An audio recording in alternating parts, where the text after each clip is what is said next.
This step-by-step improvement. You want us to believe that? Officers be so heartless. She's charged of 2 and 2 only. We direct the entire police station to be placed under suspension right now. You are a lady, and how your officers have behaved with women. What have you done till now? 4:15 a.m. She's brought to the police station with a child. Can you bring the woman to the police station for interrogation at night? Your Lordship, at around 4 a.m. it is pretty bright.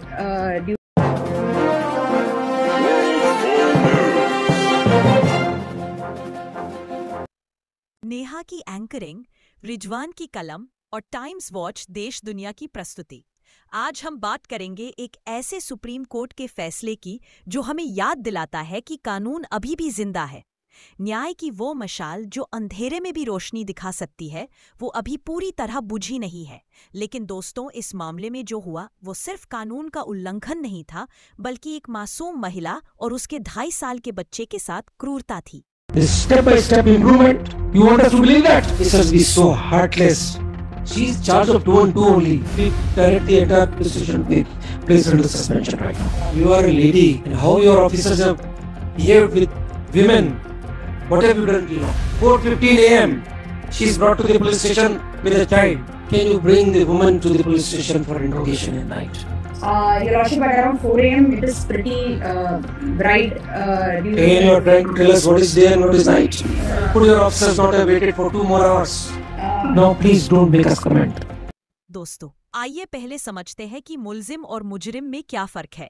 जब किसी व्यक्ति पर किसी अपराध का सिर्फ आरोप लगाया जाता है, लेकिन वो आरोप अदालत में साबित नहीं हुआ है, तो वो व्यक्ति मुल्जिम यानी आरोपी कहलाता है। लेकिन जब अदालत उस आरोप को पूरी तरह साबित कर देती है, पूरी सुनवाई के बाद जब व्यक्ति दोषी करार दे दिया जाता है, तब वो मुजरिम यानी अपराधी बनता है। हमारे संविधान में एक सुनहरा सिद्धांत है, निर्दोषता की पूर्वधारणा। इसका मतलब है कि जब तक किसी व्यक्ति का अपराध उचित संदेह से परे साबित नहीं हो जाता, तब तक वो निर्दोष है। यह सिर्फ कानूनी सिद्धांत नहीं, बल्कि एक मौलिक मानवाधिकार है। लेकिन दोस्तों, जो असम में हुआ वो इस सिद्धांत की धज्जियां उड़ाने जैसा था।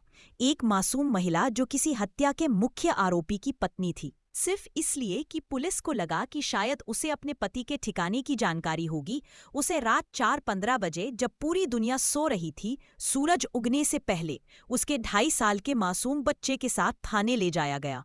वो महिला कोई मुजरिम नहीं थी, वो सिर्फ एक मुल्जिम की पत्नी थी। उस पर कोई आरोप तक साबित नहीं हुआ था, फिर भी उसे 6 दिनों तक अवैध हिरासत में रखा गया, बिना FIR दर्ज किए, बिना किसी कानूनी आधार के। एक मासूम बच्चा जिसकी उम्र सिर्फ 2.5 साल थी, क्या उसका भी कोई कसूर था? और तब सुप्रीम कोर्ट ने वो किया जो न्याय की मांग थी। कोर्ट ने सवाल किया, महिला अधिकारी होते हुए भी आपके अधिकारियों ने महिलाओं के साथ कैसा व्यवहार किया? पूरे थाने को तत्काल निलंबित कर दिया गया। दोस्तों, यह फैसला हमें याद दिलाता है कि मुल्जिम का मतलब मुजरिम नहीं होता। आरोप लगाना आसान है, लेकिन किसी को दोषी साबित करना कानून का काम है, पुलिस की मनमानी का नहीं।